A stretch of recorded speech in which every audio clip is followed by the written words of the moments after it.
اسی لیے جو شخص زندگی میں ایک تصویر ریگولرلی پڑھتا رہا ہو اس کو کبھی خلجان نہیں ہوئے گا. وہ تو آٹومیٹکل جب وہ کہیں گے نا من ربو کا تو کہ لا الہ الا اللہ محمد رسول اللہ. تو یہ آسانی بتائی ہمارے رسول نے وقت آخر آرام سے برج کراس کرنے.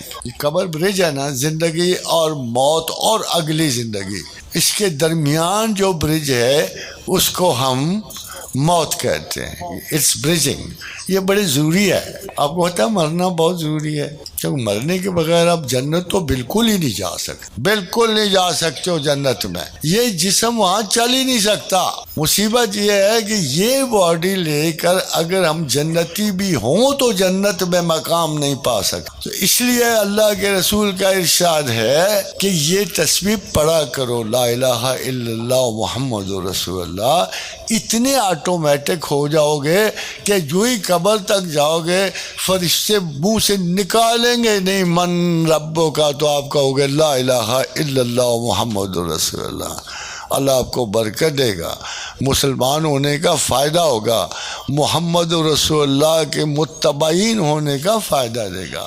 دیکھو قرآن میں 16 مرتبہ ہے حکم اطیع اللہ و اطیع الرسول، اطیع اللہ و اطیع الرسول، مگر ایک مرتبہ اللہ نے اپنا نام کھینچ لیا. 17 مرتبہ کے اس ذکر میں 16 مرتبہ اپنے رسول کے ساتھ اکٹھا کہا، مگر 17ویں مرتبہ اس نام کو کھینچ لیا اور اس کی بجائے اطیع اللہ نہیں کہا بلکہ وہ کہا وَأَقَامَ الصَّلَاةَ وَآتَ الزَّكَاةَ اور کہا وَأَطِیعُوا الرَّسُولَ. وہاں اللہ نے اپنا نام لے لیا. ان کو پتہ ہے کہ یہ مواحد ہیں، ان کو پتہ ہے، اور آپ کی ساری زندگی کی توحید کی بنیاد اللہ کے رسول پہ ہے. کون کہتے ہیں کہ آپ رسول اللہ کے معاملے میں یا محبت میں شرک کر سکتے ہو؟ کوئی بھی نہیں کر سکتا. محبت ہم سے ماپی نہیں جاتی، ہم نے شرک کیا کرنا؟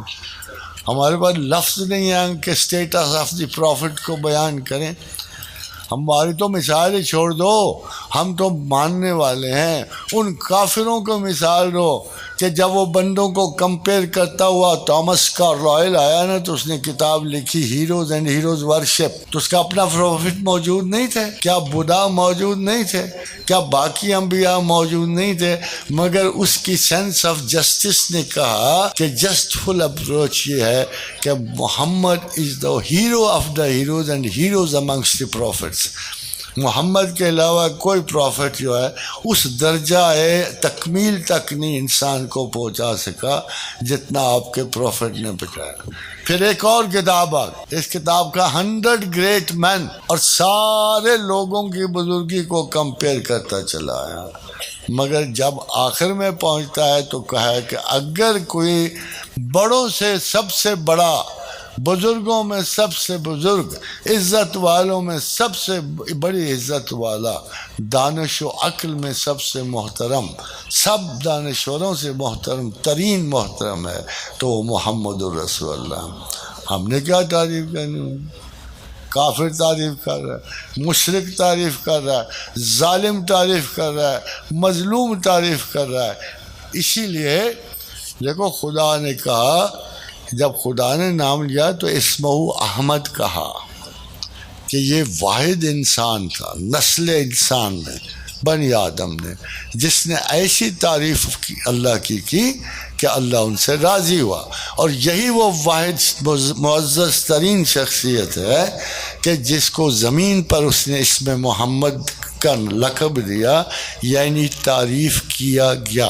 بعض خواتین کے خاوند کنجوس ہوتے ہیں، مانگ مانگ کے بھی بڑی مشکل سے ملتے ہیں، تو اس پہ ایک حدیث آپ کو سنا دو، تھوڑی سی آسانی ہو جائے آپ کو، تھوڑی سی، کہ حضرت ابو سفیان کی بیوی ہندہ اپنے خاوند کی کنجوسی کی شکایت کرنے، آپ صلی اللہ علیہ وسلم نے فرمایا تو ابو سفیان کے مال سے اتنا مال لے سکتی ہے جو تجھے اور تیرے بچوں کے لیے باعزت طور پہ کافی ہو. خوشی ہوئی؟ چوری نہیں، اتنا مال لے سکتی ہو تو کم از کم اس میں بچوں والی عورتوں کو بڑی ایک تنبیہ بھی ہے کہ جو عورت اپنے شوہر سے بلا وجہ طلاق مانگے اس پہ جنت کی خوشبو حرام ہے۔ مگر ایک واقعہ ضرور سنیں، یہ حضرت ابو طلحہ اور ان کی بیوی کا واقعہ ہے کہ مہمان آیا، انہوں نے راتوں کو چراغ بجھا دیے اور مہمان اور منہ چلاتے رہے، پتہ لگتا ہے یہ کھا رہے ہیں مگر وہ کھا نہیں رہے تھے، بلکہ مہمان کی وجہ سے وہ منہ خالی ہلا رہے تھے، مہمان کھا رہے تھے۔ یہ مہمان نوازی پہ ہے، آپ کو خبر ہونی چاہیے۔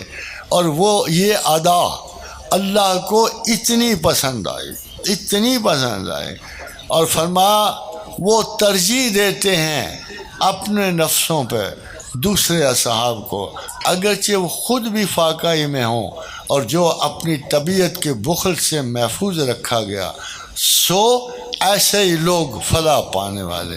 وَمَن يُوقَ شُحَّ نَفْسِهِ فَأُولَٰئِکَ هُمُ الْمُفْلِحُونَ۔ اتنی کنجوسی بھی نہ کیا کرو گھروں میں جتنے آپ سوچتے ہو، یہ توکل کے خلاف ہے۔ یہ آپ کا حق ہے کنجوسی کرنا مگر اور بچت کرنا اور حفاظت کرنا مال کی، مگر اتنی نہ کیا کرو کہ توکل ہی اٹھ جائے اللہ سے۔